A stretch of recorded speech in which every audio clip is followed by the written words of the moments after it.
आप पहले OLX में थे, जो यूज्ड कार डीलर्स हैं उनको आप OLX के प्लेटफॉर्म पे लाते थे। यार OLX को तो सब जानते ही हैं। How bad was that job? OLX was real life MBA in rejection management. And why I would say that, you go to the dealers being a sales guy and they will teach you business. अब आप OLX से आ गए हो burger business में। अब आप स्विगी जोमेटो से deal करते हो। अब आप स्विगी जोमेटो पे जाते हो और वो आपसे कमीशन लेते हैं। Last year the growth in commissions for Swiggy and Zomato grew by 600%। तो उस पे जाने से आजकल फायदा है? Without Swiggy and Zomato, you don't have the opportunity of business on a large scale. And why I would say that, online business इतना बढ़ रहा है फिर भी लोग ऑफलाइन लोकेशंस खोल रहे हैं। In fact you started with the बिगीज burger franchise. तो उस समय भी आपने क्या सोच के ऑफलाइन बिजनेस का सोचा था? आज भी रियली आपको एक्सपीरियंस करना एक बहुत अच्छा बर्गर वो ऑफलाइन में ही मिलेगा। ऑनलाइन में तो आपका फुटप्रिंट है। This is just a distribution network to grow your business. You will not make profit out of it. आज के हमारे जो गेस्ट हैं वो पहले OLX में सेल्स एग्जीक्यूटिव थे, फिर उन्होंने अपने 40 लाख लगा दिए एक इंडियन बर्गर ब्रांड की फ्रेंचाइज खरीदने में। आज वो उसी बर्गर ब्रांड के CEO हैं। बिगीज बर्गर 100 करोड़ का ब्रांड और 17 सिटीज में। आज हम उनसे बात करेंगे कि कैसे रेस्टोरेंट्स को सिर्फ 40 से 50% रेवेन्यू मिलता है ऑनलाइन ऑर्डर्स पर, बाकी स्विगी और जोमेटो रख लेते हैं और स्विगी और जोमेटो उनको फोर्स भी करते हैं अपने प्लेटफॉर्म्स पे एडवर्टाइजिंग करने के लिए। और आजकल तो डिलीवरी एप्स ने अपने खुद के क्लाउड किचन्स निकाल दिए हैं रेस्टोरेंट से कंपटीशन करने के लिए। अब ऐसे एनवायरनमेंट में एक home grown Indian food brand बनाना या तो पागलपन है या प्योर ब्रिलियंस। आइए मिलते हैं निहार रंजक नाइक से, CEO ऑफ बिगीज बर्गर। तो निहार, आप पहले OLX में थे। यू ट्राई टू ब्रिंग जो यूज्ड कार डीलर्स हैं उनको आप OLX के प्लेटफॉर्म पे लाते थे, है ना? तो यार OLX को तो सब जानते ही हैं। How bad was that job? So honestly, why OLX was real life MBA in rejection management. And why I would say that, because you go to the dealers being a sales guy and they will teach you business. And I've been chosen for a used car sales dealer and I was selling package to them. पहले तो बहुत rejection हुआ। People when they realized कि ये product क्या है, उनके लिए वैल्यू एडेड क्या है, उसके हिसाब से उन्होंने फिर लेना चालू किए। आउट से अभी भी आप देखें तो कोई भी सर्विस या कोई भी प्रोडक्ट कस्टमर्स को रिलेट करता है जब उसको वैल्यू एडेड लगता है उसके लिए। तो अभी भी वैसा ही है। अगर मैं बर्गर बेचूं या फिर मैं कोई पैकेज बेचूं, it is all about the service और the value that you are offering to your customers. पहले डीलर्स बोलते थे लीड्स फेक हैं, अभी कस्टमर्स बोलते थे चीज़ कम है। तो अब आप OLX से बर्गर पे आ गए। तो पहले तो मुझे बर्गर लेने दो यार, मैं बहुत देर से वेट कर रहा हूँ कि कब पॉडकास्ट शुरू हो और मैं एक खाऊं। तो अब आप OLX से आ गए हो बर्गर बिजनेस में, है ना? तो अब car dealers, used car dealer से पहले डील करते थे, अब आप स्विगी जोमेटो से डील करते हो, राइट, है ना? तो अब आप स्विगी जोमेटो पे जाते हो और वो आपसे कमीशन लेते हैं, है ना? एंड आजकल ये बहुत कंट्रोवर्सी चल रही है कि कमीशंस बहुत ज़्यादा हो गए। In fact last year the growth in commissions for Swiggy and Zomato together grew by 600%, है ना? तो एक तो कमीशन पार्ट है उसका, राइट? प्लस मैंने सुना है कि they force you, like not literally but they try to force you to run ads also to get visibility, है ना? तो उस पे जाने से आजकल फायदा है? If I be more honest to you, without Swiggy and Zomato, if you see, you don't have survivability. I would not say survivability, but then yes, you don't have the opportunity of business on a large scale. Before COVID, the whole business was very different. I mean, 70-80% of the whole contribution of business flow was into offline. 20% से 30% customers ही online order करते थे। After Covid लोगों को घर में बैठ के एक अच्छा हेल्दी प्रोडक्ट खाने का ऐसे वो एक आदत लग गया। They are utilising the platform call Swiggy and Zomato, और वहाँ से वो पेनिट्रेशन बहुत ज़्यादा चालू हो गया। अगर 50 से 60% आपका आज के डेट पे कंट्रीब्यूशन स्विगी जोमेटो या ऑनलाइन प्लेटफॉर्म ले जाता है, तो एक ऑफलाइन बिजनेस आप विदाउट स्विगी जोमेटो रन करना, आज के डेट पे सर्वाइबिलिटी के लिए भी एक क्वेश्चन है। नहीं, वो तो ठीक बात है कि किसी ने अगर रेस्टोरेंट बिजनेस शुरू किया तो स्विगी जोमेटो पे तो आना ही है। लेकिन क्या वो एक एम्प्लॉय की तरह काम करता है या वो एक दादागिरी हो गई है? देखिए, दादागिरी तो नहीं है। अगर किसी को अपॉर्चुनिटी दिख रहा है बिजनेस में तो वो डेफिनेटली चाहेगा कि उसका डंका पूरे दुनिया में बजे।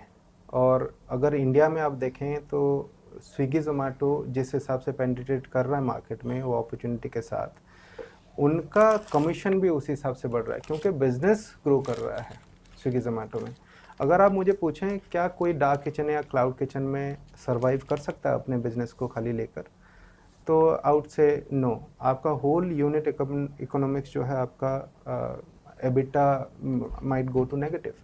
But when you have a offline business, I mean when you have a physical outlet, आप सेम रिसोर्स के साथ, ऑपरेशनल एक्सपेंडिचर्स के साथ, ऑफलाइन बिजनेस के साथ साथ आप ऑनलाइन बिजनेस चालू कर सकते हो क्योंकि आपका कॉस्ट सेम रहेगा ऑपरेटिंग दैट आउटलेट, उसके साथ साथ आपका अपॉर्चुनिटी है ऑनलाइन में सेल करने का।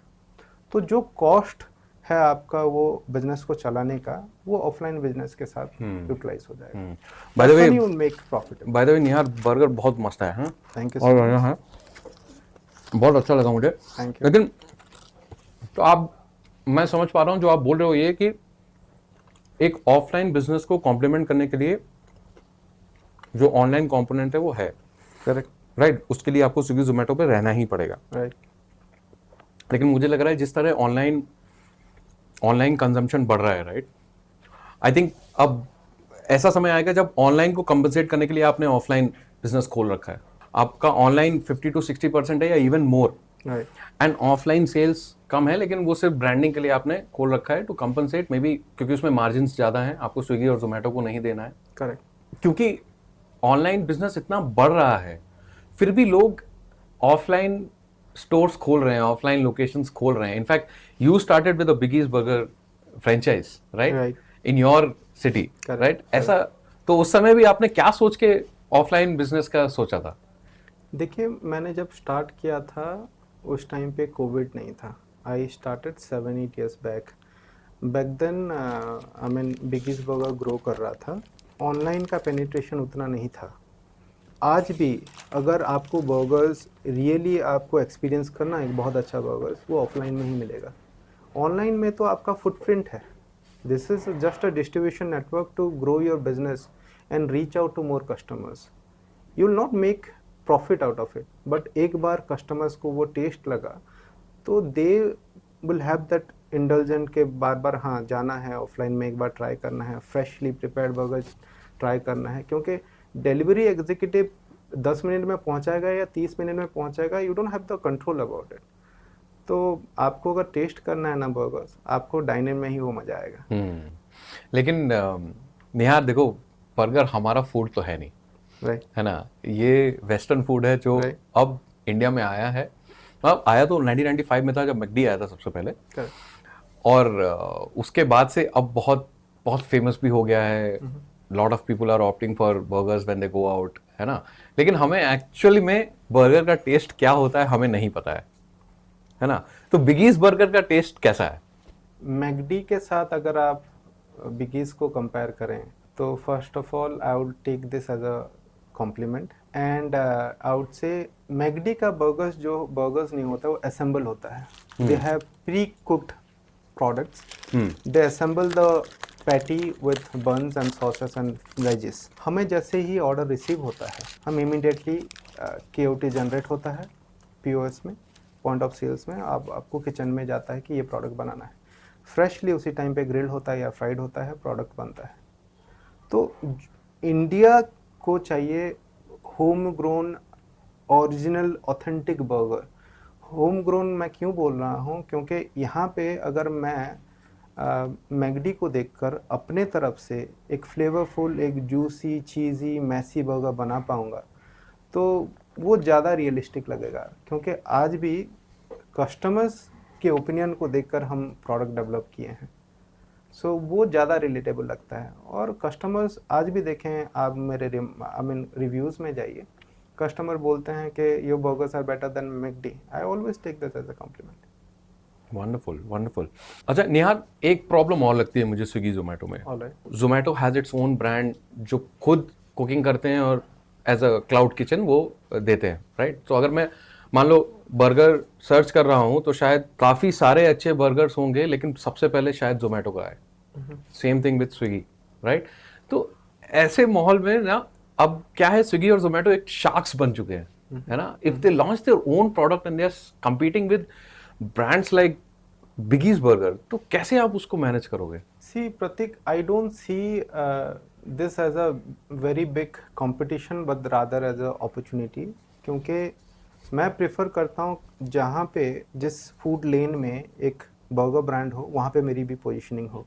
अगर मार्केट में डिमांड बर्गर्स के बहुत बढ़ रहे हैं ना, तो मेरा बिजनेस अपॉर्चुनिटी भी बढ़ रहा है। It is not about only बिगीज burger, but आज के टाइम पे अगर कोई दूसरा भी एक बर्गर ब्रांड ओपन करना चाहे तो आप देखें Swiggy and Zomato has their own capacity of promoting their own brand और product which is CPC, cost per click, आपको टॉप में दिखेगा जब भी आप सर्च करें तो। Even I as a brand पे certain outlet where I want to promote to keep my brand coming on top. But having said that, बिगीज में क्यों ये अपॉर्चुनिटी लार्ज स्केल में है मेरे पास, क्योंकि मेरा जो रेसिपी है वो दूसरा कोई कॉपी नहीं कर सकता। अगर मैं कोई रेसिपी मेरा कॉपी करके ट्राई करे तो वो इंग्रेडिएंट्स, वो पेटेंट जो मैंने क्रिएट किया है, जो फ्लेवर प्रोफाइल और जो सॉस मैंने डेवलप किया है, वो कोई कॉपी नहीं कर सकता। तो कोई भी एक ब्रांड क्रिएट करता है ना, उसका एक ओन USP होता है, एक आइडेंटिटी होता है, and you can not copy it. You might copy a similar type of burgers, but वो फ्लेवर प्रोफाइल जो इंडियन टेस्ट बर्ड्स हैं कस्टमर्स के, उसको आप मैच नहीं कर सकते। तो डेफिनेटली नहीं बोल सकता कि अगर बिजनेस का कंपटीशन बढ़े तो मैं उसमें मतलब डर जाऊंगा। मेरे लिए तो मैं एक अपॉर्चुनिटी की तरह देखता हूँ। जितना भी आप अगर देखें आज के डेट पे, कुछ साल पहले पिज़्ज़ा का बहुत सारा बहुत डिमांड था। रिसेंट रिपोर्ट बता रहा है कि बर्गर्स के डिमांड पिज़्ज़ा से भी क्रॉस कर रहे हैं अभी, as a category, as a food category. If you online, recent Swiggy report is saying that burger as a consumption in India is crossing over than pizza. Okay. So अगर और 10 भी burger brand अगर खुलते हैं तो इंडिया में आप देखेंगे more than 100 outlets we have now, and that itself is saying a story कि एक बर्गर ब्रांड जो है इंडिया में अपना नाम बना रहा है। ये तो है। That's ये how तो I आपने see वही बात कर दी कि जैसे IPL में ना 20 साल हो गए, बैंगलोर जीता नहीं, लेकिन जो लॉयल फैंस थे वो बैंगलोर के साथ ही रहे और नहीं, फाइनली अभी देखो जीत गया। अभी रिसेंटली जीता ना। हाँ वही तो फाइनली जीत गया। करेक्ट। तो ये तो है कि अगर लॉयल कस्टमर्स हैं तो आपका ब्रांड कोई नहीं ला सकता। That's true. तो बिगीज बर्गर के 100 आउटलेट्स हैं आपने बताया, तो ये फ्रेंचाइज मॉडल में होगा, है ना? ना देखो, मेरा मानना है कि आजकल ना ब्रांड्स शुरू होते हैं, लेकिन शुरू हुए नहीं कि 1 साल हुआ नहीं कि फ्रेंचाइज डाल दिया। ऐसा है ना कि जैसे मूवीज में भी मूवीज आती हैं 1, 2, 3 मूवीज का भी फ्रेंचाइज बन गया है, लेकिन आप 2 और 3 तभी देखोगे जब आपको फर्स्ट वाला अच्छा लगेगा। आप धुरंधर रिवेंज तभी देखोगे जब आपको पहली वाली धुरंधर अच्छी लगेगी, राइट? तो बिगीज बर्गर का फर्स्ट वर्जन क्या है और कहाँ है? Biraja, who is our founder, he started this brand in 2011. वो इन्फोसिस में जॉब करते थे। स्कूटर में रॉ मटेरियल परचेज करने जाते थे। एक स्मॉल 50 बाय 50 स्क्वायर फीट का एक छोटा सा किचन में उन्होंने जो है ब्रांड स्टार्ट किया था, R&D। तब तो ब्रांड का नाम भी नहीं बना था। 4 to 5 long years he started doing the same, he failed, he started doing the same, he failed. मैं 2017-18 में इनके साथ जुड़ा, तब हार्डली 8 और 9 आउटलेट थे। तो see the journey of 7-8 years, hardly 8 और 9 आउटलेट। तो ऐसा नहीं है कि पहले दिन से ही बर्गर ब्रांड खुला और वो फ्रेंचाइजी बेचना चालू कर दिया, नहीं। ब्रांड वैसे नहीं बनता है, लेकिन एक बार ब्रांड बन गया तो उसके बाद वो रुकता नहीं है। So that's when I mean we are creating entrepreneurs at the same time. And you see today the job or career path is so uncertain. A lot of mass firing and all these things are happening in the world, and that's where people feel कि हमें एक income ऐसे बनाना चाहिए जो कि live long चले। और एक एक वेल्थ ऐसे क्रिएट हो एक बिजनेस के साथ जो कि हमें कभी भी सोचना ना पड़े करियर के लिए. So that's why we are creating entrepreneurs as well. Wonderful. आपने खुद पिगीज बर्गर की फ्रेंचाइज ली थी, राइट? तो आप you have been on the other side of the fence, Right? You have been a franchise owner, तो आपको reality पता है. क्या है वो फ्रेंचाइजिंग की रियलिटी? ऑनेस्टली अगर मैं आपको बताऊं तो कोई भी बिजनेस स्टार्ट करने से पहले, जैसे कि अगर मैं अपने बारे में बताना चाहूँ तो I was around 28 years old and when I started Biggie's Burger. मैंने बहुत मेहनत से पैसे जोड़ के इसमें इन्वेस्ट किया और इन्वेस्ट करने से पहले 100 बार सोचा कि एक फ्रेंचाइजी क्यों लूँ, उससे कम पैसे में तो मैं अपना ब्रांड खड़ा कर सकता हूँ.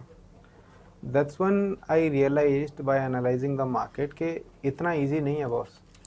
एक एक 7 से 8 साल लग गया एक ब्रांड को बनते बनते और मैं सोच रहा हूँ कि एक ब्रांड रातों रात खड़ा कर लूँगा. वैसा नहीं होता है.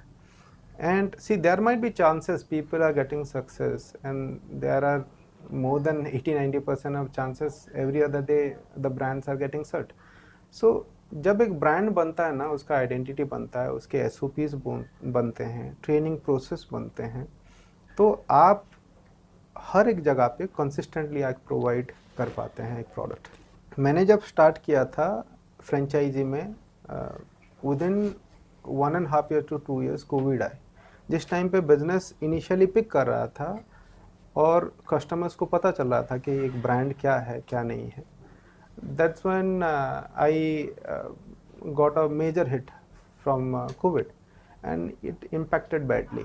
तो I have seen that ups and down phase, but just after that Covid the business shaped it really well. लोगों को पता चला कि हेल्दी फूड क्या है. When I'm serving grilled, major of my contribution in Biggie's Burger are grilled related products.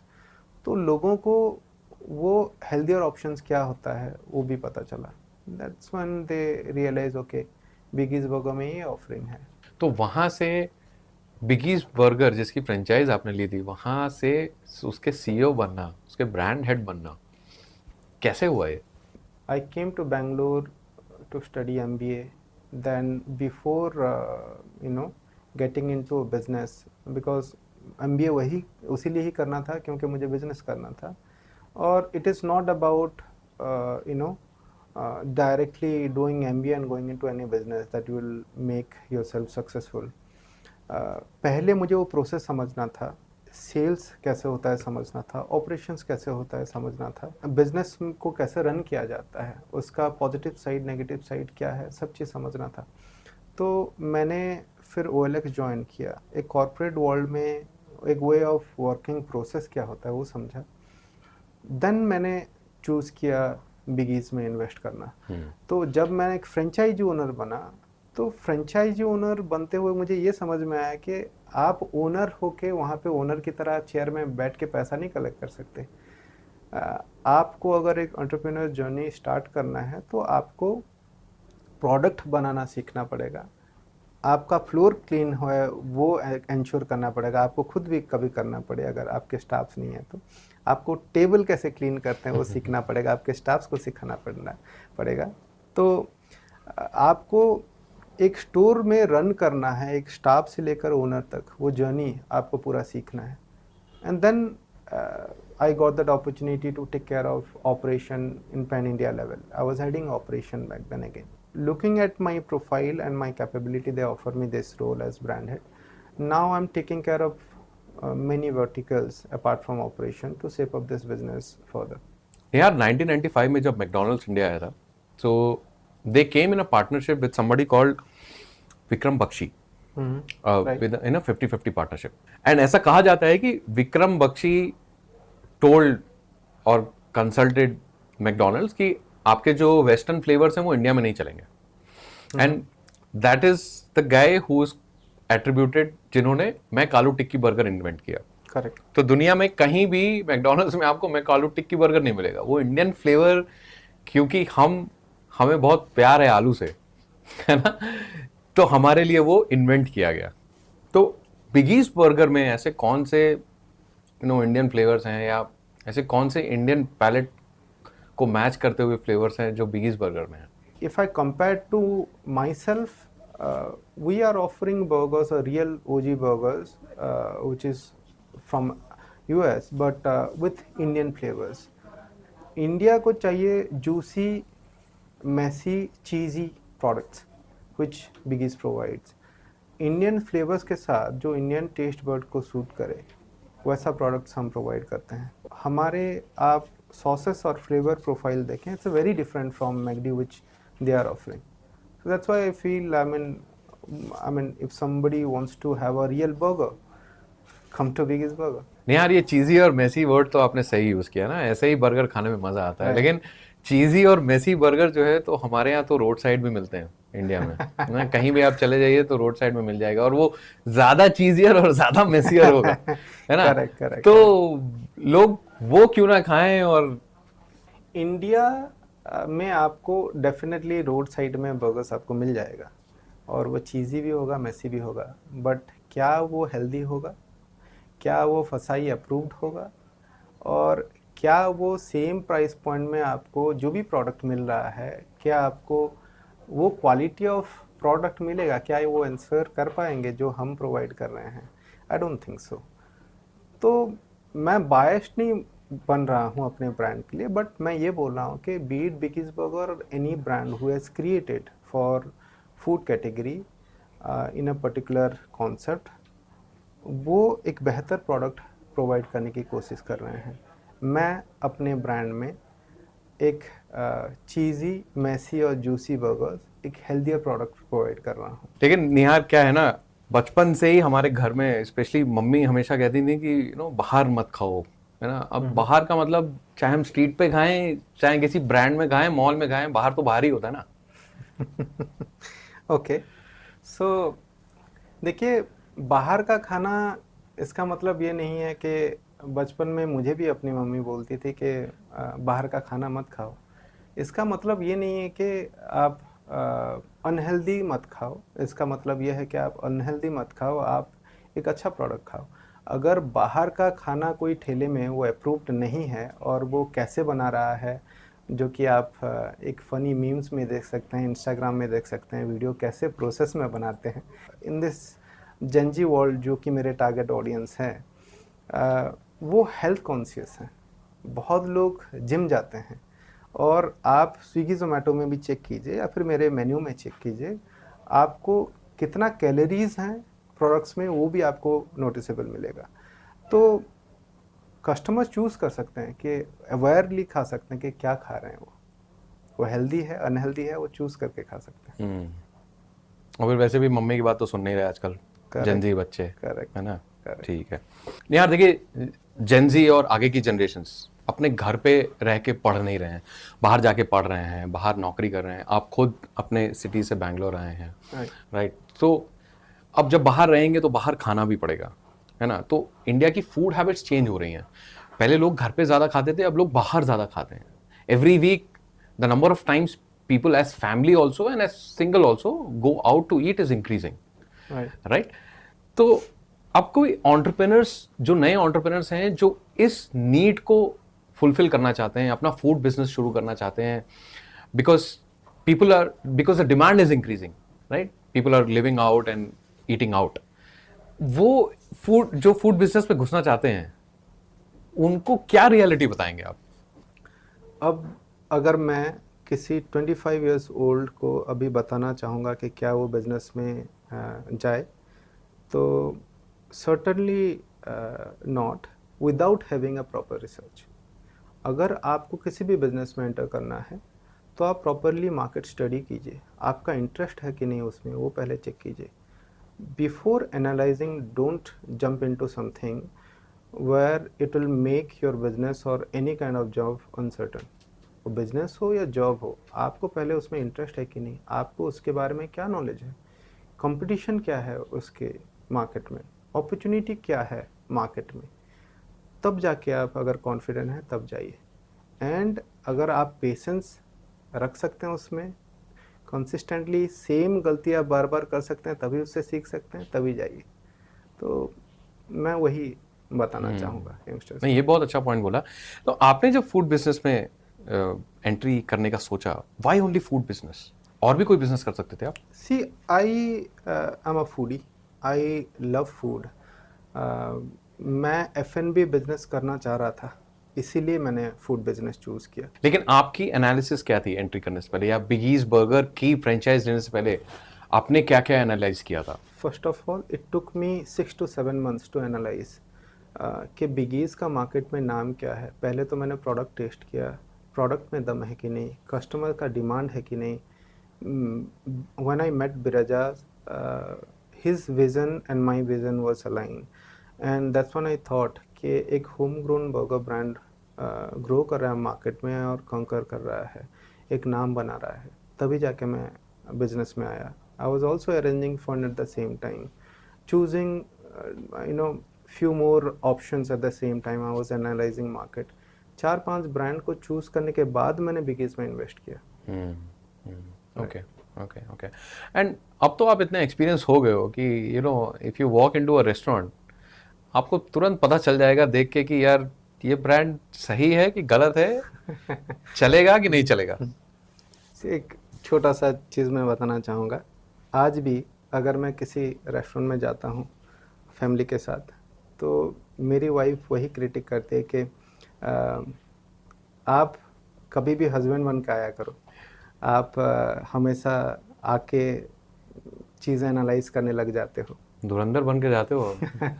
नहीं यार, usually जो नए एंटरप्रेन्योर्स होते हैं ना, जब हम प्लानिंग करते हैं कि बिजनेस शुरू करना है तो कैपिटल कितना डालना है, इंफ्रास्ट्रक्चर क्या होगा, कोई लोकेशन होगी, फिजिकल क्लाउड होगा, या जो भी है व्हाटएवर, लेकिन मार्केटिंग को इतना प्रायोरिटाइज नहीं करते हैं, या मार्केटिंग बजट्स को आई वुड से इतना प्रायोरिटाइज नहीं करते हैं। लेकिन आजकल के ज़माने में marketing is everything, right? It is the main priority, correct. Right? लेकिन समहाउ जब प्लानिंग करते हैं तो शायद वो इतना प्रायोरिटी में नहीं आता है। आपने जब शुरू किया था तो मार्केटिंग पे कितना फोकस किया था, और जब आपने शुरू कर दिया उसके बाद सच्चाई क्या निकली? क्या जो आपने बजट किया था उतना ही हुआ, या उससे ज़्यादा हुआ, उससे कम हुआ? मैंने इनिशियली कोई एक्सपेक्टेशन नहीं रखा था कि इतना ही परसेंट मैं स्पेंड करूँगा मार्केटिंग में। Initially we started with 4 to 5%। That's when we realise, our contribution of business is shaping towards the online as well. Now we have to do certain marketing spend in online as well. Now CPC, banners, ad, a lot of things. And that's when we realize our marketing budget is growing from 4 to 5% to now 10 and above. So whole unit economics, if you see how my EBITDA should look like, marketing spend is definitely making your sales growing, and it is further growing every single day. But उसी time पे हम ये भी check कर सकते हैं कि बिना मार्केटिंग में हम सर्वाइव नहीं कर सकते मार्केट में, और लोगों के साथ रिलेवेंट नहीं रह सकते। जो भी ऑफ़र कर रहे हैं हम मार्केट में, लोगों को पता चलना चाहिए। एक फूड जो प्रोवाइड कर रहे हैं आप, वो लोगों को फ़ोटो से देखकर इंडल्जिंग लगे, वो क्रेविंग लगे कि आप क्या प्रोडक्ट एक्चुअली बेचना चाहते हैं। तो ये जो स्पेंड, आपका मार्केटिंग स्पेंड बढ़ा, ये मेजरली ऑनलाइन में कौन कौन से प्लेटफॉर्म्स पे बढ़ाया आपने? Online majorly Swiggy and Zomato. Okay. तो हम not only Swiggy and Zomato for online platform, now Zomato dine in we are offering some kind of promotional marketing Okay, so spend. these are promotions on top of commissions. Correct. This is Okay. all top of commission. लेकिन एक curious question है मेरा बोलिए। कि ये brand building में, specially food business में, restaurant brand building में, ये फेकनेस कितनी होती है और सच्चाई कितनी होती है? देखिए, आप कभी भी एक प्रोडक्ट को अगर प्रिपेयर करना चाहें जो रियल में आप प्रोवाइड कर रहे हैं, अगर आप एक प्रोडक्ट को ब्यूटीफाई करना चाहें स्विगी एंड जोमेटो में, उसको थोड़ा सा अच्छे वे में प्रेजेंट कर सकते हैं, लेकिन कोई एक सिंगल भी इंग्रेडिएंट अगर मिस करते हैं तो कस्टमर नोटिस करते हैं। So I try to build the same product or offer the same product which is designed based on my SOP, and I offer the same what I try to pretend to be in be it social media pictures or be it Swiggy and Zomato. the more you honest to your customer, that's how you grow.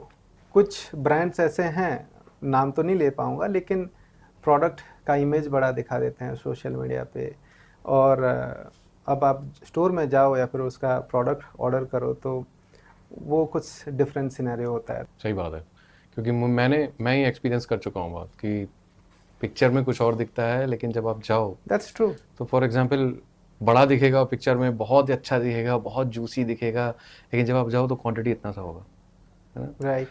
नाम मैं भी नहीं ले रहा हूँ, वरना 2-4 नाम तो मैं भी ले लूँ. वो शायद कंट्रोवर्शियल हो जाए. हाँ. निहार, आपने बिराजा की बात की. Biraja is the founder of Biggies Burger and overall Beamer brands, right? तो उन्होंने एक पॉडकास्ट में अपने बहुत एक क्रेजी आइडिया बताया था. उन्होंने वर्ल्ड हेल्थ ऑर्गेनाइजेशन को एक लेटर लिखा था जिसमें उन्होंने रिक्वेस्ट किया था कि बिगीज बर्गर को ऑफिशियल फूड पार्टनर बना लिया जाए वर्ल्ड हेल्थ ऑर्गेनाइजेशन का, है ना? This is a crazy part, right? This is a crazy idea. तो बिगीज बर्गर का एक्चुअली में वो क्रेजी विजन क्या है? ऑनेस्टली ऑल रेस्पेक्ट टू बिराजा's थॉट, बट हर एक ग्रोइंग ब्रांड में ऐसे कुछ क्रेजी विजन होते हैं, तभी जाके आप डेली कुछ नया चीज़ें इन्वेंट करते हो, उसमें फेल होते हो, सक्सेस होते हो, आगे बढ़ते हो. I see Biggies Burger by 2030 covering around 400 outlets in India.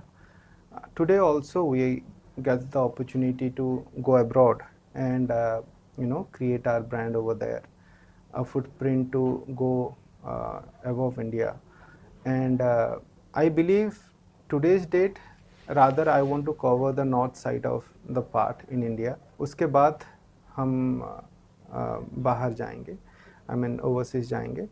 But yes, अगर कोई चीज़ें बहुत प्रेडिक्टेबल लगे ना मार्केट में, अगर सब चीज़ें प्लान्ड हो, तो वो कभी एक बड़ा सक्सेस स्टोरी नहीं बनती. तो उसके लिए क्रेज़ी आइडिया चाहिए ही होते हैं. अगर आप अपने बिजनेस के लिए मतलब वो पागलपन नहीं है तो आप कभी बड़ा नहीं बन सकते. आप कुछ हटके नहीं कर सकते, आपको मार्केट में कोई रिकग्नाइज नहीं करेगा. So that's about it. Thank you, Nihar. Thank you for your time today. Most of